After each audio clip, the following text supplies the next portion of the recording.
Hi, this is Chico Resch. You are listening to the Let's Go Devils podcast on the Primetime Radio Network.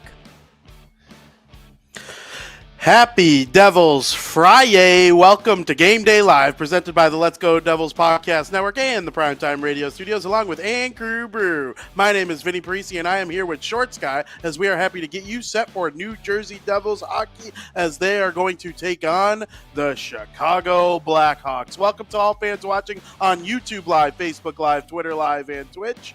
Short Sky, the Devils. They got Connor Bedard and the Chicago Blackhawks in town. What's going on, my friend? Oh, not much, Vinny. Not much at all. Yeah, we got Connor Bedard coming in. You know, this kid's pretty special from what I've heard, what I've seen. So, for everyone that's getting a chance to see him tonight, good for you. You've got getting a sneak peek at someone that will probably be seen around the league and for a long while. 100%. I've watched close to every game Connor Bedard has played in the NHL. I've seen one or two Regina Pats games, and I watched every game he played with Team Canada last year. I'm very familiar with Connor Bedard. He's sick. He is absolutely unbelievable. He's one of the best rookies I've ever seen. And so, but here's the thing. It's a Ferrari in a trailer park, or whatever the saying is, when it comes to talking about hockey teams that stink to have one super elite player.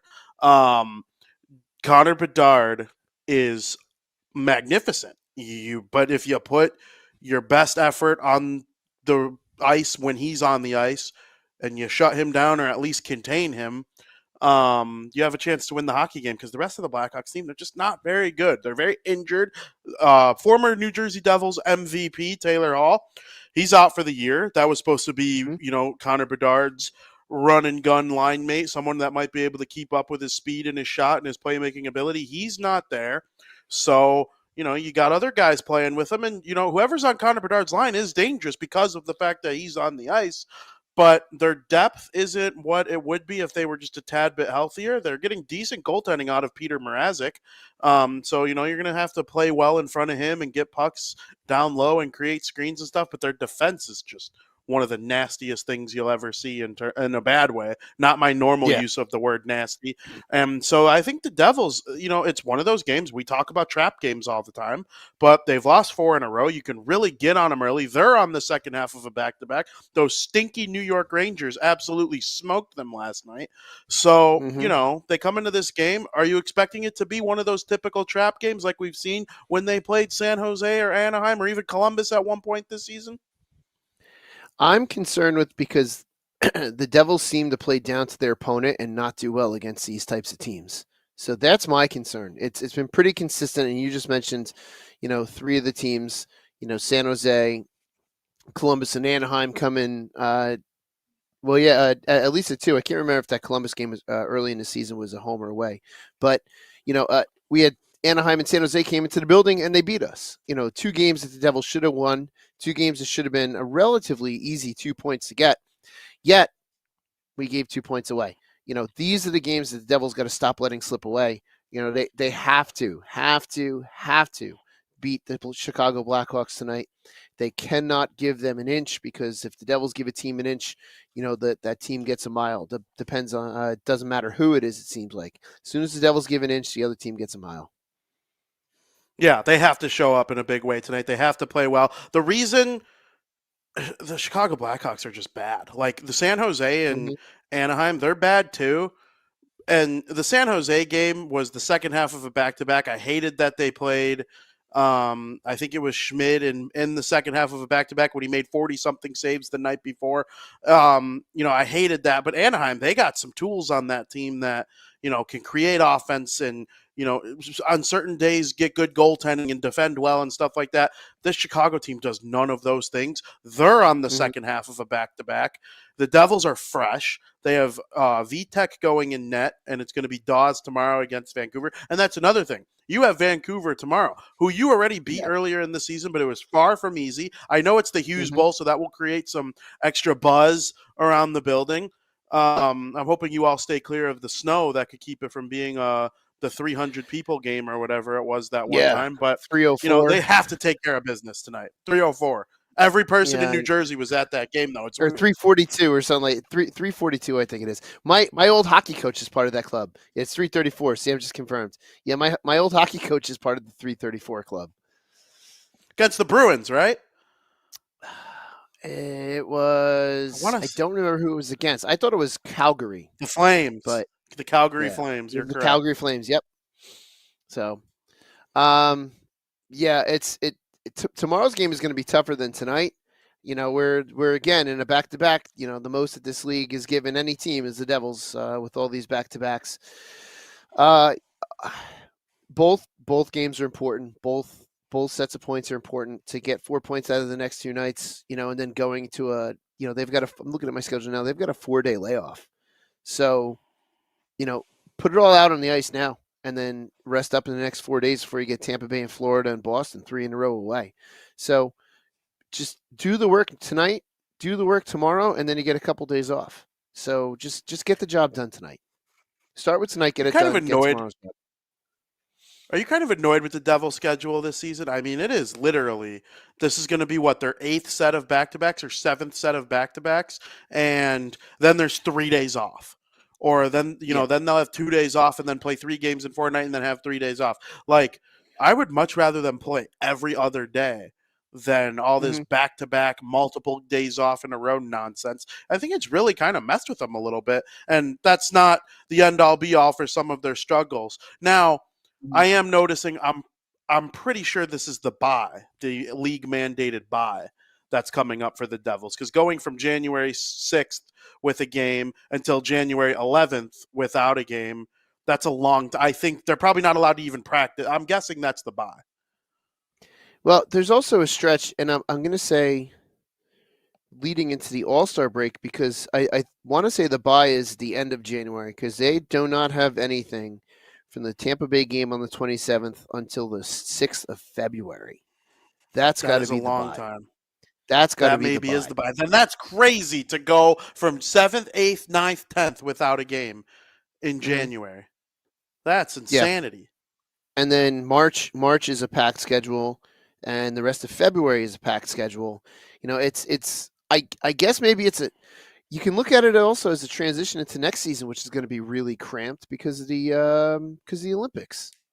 So next year it's probably going to be at least a 10-day layoff for the Olympics, so all the players can go play at least in the first, the round robin rounds, the ones that are going.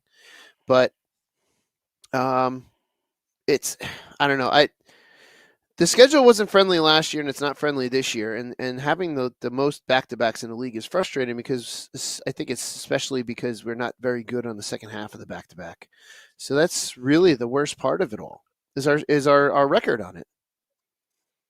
Yeah. I mean, it's one of those things, like, every Devils fan hated the shootout in the 13-14 season or 14-15 season, whatever it was. Every fan hates back-to-backs this year. And yes, the Devils have a lot of them, but every team deals with them. And another thing to be positive about, if this team does in fact make it to the postseason, there's very rarely a back-to-back in the postseason. I think one time I remember there being a Game 7 back when the Rangers played the Capitals, I want to say rings a bell. They played the Game 7 the day after Game 6. But, like, both teams are dealing with the same situation there. Like tonight, Chicago is at a huge disadvantage. They played yesterday. Oh, yeah. They stink. Their defensemen outside of Korchinski and Vlasic are not very good, and they're still teenage defensemen as it is themselves. And they can't score. They're so injured. All these guys are like, they're probably pretty annoyed about it tonight, but they definitely aren't 1-6 in those situations or whatever it is the Devils are. I think they won the second half of a back-to-back, right? But, like, I was going to say, if they win this game and tomorrow, that would be 4 points. That would put them at 46 points. I was going to make the prediction that they'll win if they win the next 2 games, they'll put themselves in a playoff position for the rest of the season. But I can't confidently make that claim knowing there's 5 days off after. They could win both of those games, be at 46 points, and then 46 points will be good for the first out of the wild card spot by the next time they play. That's crazy talk. Yeah, there could be when you have that long stretch off, so much can change, and you could be chasing things. So that these are the types of games they got to do the work now. They've got to get these points now, and just go into this, just go into this break, having done all you can do, and then you just have to watch. So I don't know, I'm not a huge fan, but yeah, Every it is what team it in the is. Metro is collecting loser points too. I mean, they're collecting Yeah, that's losers points. Freaking the Islanders have lost in overtime 10 times. The Phillies mhm, at 6. Tampa Bay's at 5. They're in the Atlantic, but they're in a wild card spot. Carolina has 4, which is, fine. The Rangers only have 1, which is impressive for them. Washington's got mhm. 6. The Devils only have 2. And one of them was like the third game of the season against Arizona when they lost in a shootout, and then a couple weeks ago when they lost to the Flyers in overtime. For the most part, the Devils have been doing their winning in regulation. If this were the Olympic schedule, they'd probably be in second place pretty firmly. If they got 3 points for a regulation win, 2 Oh points yeah. for an overtime win, 1 point for an overtime loss, and 0 points for a regulation loss, I think they'd firmly be in second place. But again, collectively bargained. That's the rules. Yeah, no, those are the rules, and yeah, three points I think would be fantastic for a win, but I don't know if we'll ever see the league go to that. It would just make so much more sense to do that. Um, I don't know. They just these are the types of games tonight against Chicago. They've got to get those points. Like they can't screw this up anymore. They've got Montreal coming and they've got Tampa Bay coming up this month. Both of those teams, those are winnable games because Tampa's not doing very well. They've got Tampa twice. They've got Columbus. Um, it's they have points that they can get in this in this month upcoming. So go get those points. Go get those points when you can.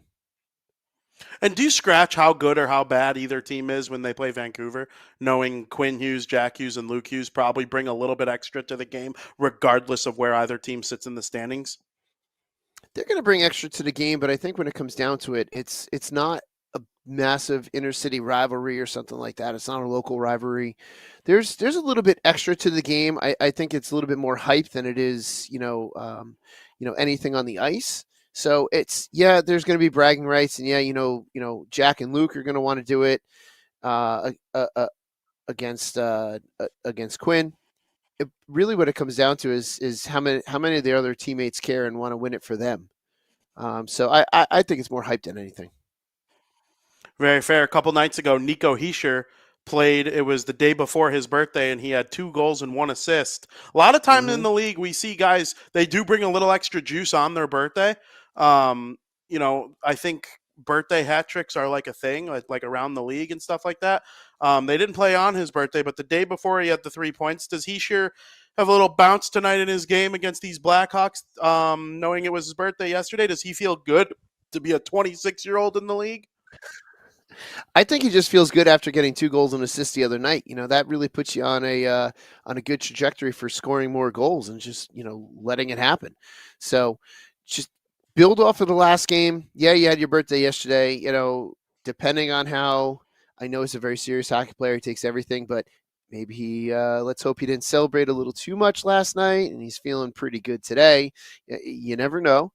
But yeah, I mean, he could get that bounce more so from scoring 2 goals the night before. 100%. How nice was it to read on the power play, Hischier from Hughes and Hughes? I mean, that is a New Great. Jersey Devils fan dream. Like even his Luke Hughes' first career goal, it was Luke Hughes from Jack Hughes and Nico Hischier. Those are the guys. Them 3, and Jesper Bratt and Timo Meier. Like those are the guys, and I just love seeing them all contribute on the score sheet. 5-game point streak for Mr. Jack Hughes himself. People are probably thinking, Jack Hughes is slowing down. Actually, far from it. He's on a 5-game point streak, and he's their leading scorer in the last 5 games with 7 points. He's well on pace for over 100, and I love watching Mr. All-Star himself. Couldn't have been that much of a surprise to see him named as an All-Star yesterday night. No, not at all. I mean, he was an all-star 3 times as an all-star. I got his all-star jersey hanging up behind me here. He's the face of this franchise, and he's definitely going to be in the all-star game pretty much perennially from here on out, unless he's injured or just elects not to go, which is possible. But it would be nice to see Nico go with him as well. And if Quinn's going to go, maybe we got to find a way to, eventually we'll see Quinn, Jack, and Luke at this all-star game, and I think that'll be pretty rad as well.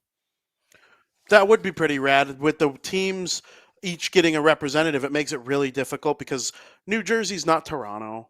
And the All-Star game's Yep. in Toronto, so there's going to be extra juice to vote in Yeah. Nylander and Marner and Tavares and stuff like that, which kind of sucks.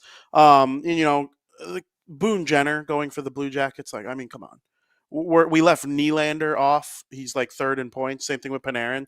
Like, we left both of them off in favor of Boone Mhm. Jenner. Like, I want people in Ohio to like hockey. I want every team to be represented, but like, I'm sitting there looking. Okay, in the Western Conference, Oliver Bjorkstrand made it. He's pissed he has to cancel his vacation to San Diego. You could see it in his eyes when Dave Hackstall told him he's going to the All-Star game.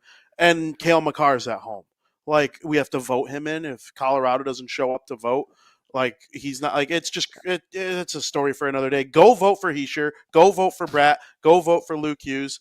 Timo Meyer, I'd love to see him there. He if someone out of the big core wasn't going to make it, it's going to be him. But I mean, I'm extremely happy for Jack, though. He needs time to heal.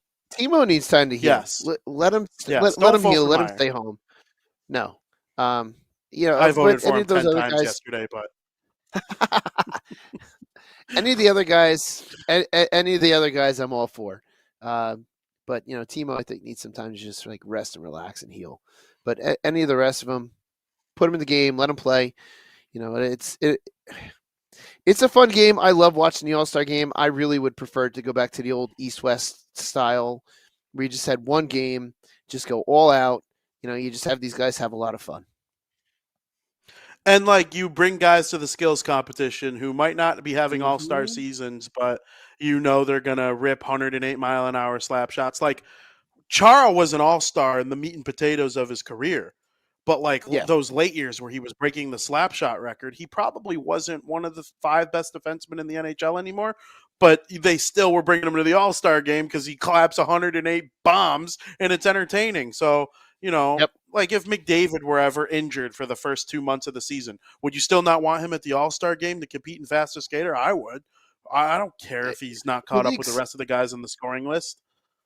the league, and he's a star of the league. This is the point of the All-Star game. You're going to have your league stars that are going to be there. So I'm not surprised. I would like to see them to bring back some of the goalie skills that used to be there that they took away because apparently no one likes to watch goalies do incredible things, but myself and a couple handfuls of other people. But bring back the goalie skills because those guys just stand there and look like they're doing nothing most of the time. Yes. And if you're on YouTube, put your predictions in the chat right now. I will read a lot of Predictions. them in a couple minutes. We're not quite at predictions yet. I want to get your quick thoughts. I know you didn't take in the whole game, but you got to be pretty happy. Team USA, gold medal in the World Juniors. New Jersey Devils prospect Yeah. Seamus Casey, one of the most impactful defensemen in the tournament. 8 assists or 6 assists. It was either 6 or 8. I can't remember, for Seamus Casey, who probably will play for the Devils next season. Yeah, no, I always love to see Team USA win gold. It's always great to see. It just shows how far this game has come in this country. And on top of that, they were saying something like 11 states were represented by Team USA today in the gold medal game. And as much as you hate what Gary Bettman has done with the league, the expansion of the league, because they have kids playing on this team from California, Arizona, Florida. Like, you've got warm weather states that 15, 20 years ago, because you've moved teams like the Panthers, the Lightning, even the Coyotes, the Sharks, the Ducks, the Kings, one of the first real Sun Belt teams. That's the growth of the game in this country right there. 11 different states represented on that team, and we win gold, and I love seeing it. And this now we have to have the senior guys do it. Next year in the Olympics. 100%. And some of these guys might be on that team or at least be in consideration. Mhm. Go watch college hockey the rest of the season. Most of these guys that were on Team USA, Snuggerud, Lane Hudson, Will Smith, Gabe Peralt, Ryan Leonard, all these guys playing college hockey. Go watch them. Seamus Casey at the University of Michigan. Unreal stuff. Make sure you're watching, especially Boston College, man. That top line of Ryan Leonard, who was drafted by the Capitals, Gabe Perreault, who was drafted by the Rangers, and Will Smith, who was drafted by the Sharks. Must-see TV. I hope they get BC to the Final Four, the Frozen Four. I think it's very possible this upcoming spring. I can't wait till I'm like sitting on the couch and I can crack a window again because like it's nice and breezy and warm outside, and I open a couple pops and I watch the Frozen Four. Like there is nothing better. That in the fall, my two favorite times of year. But prediction time, Shorts Guy.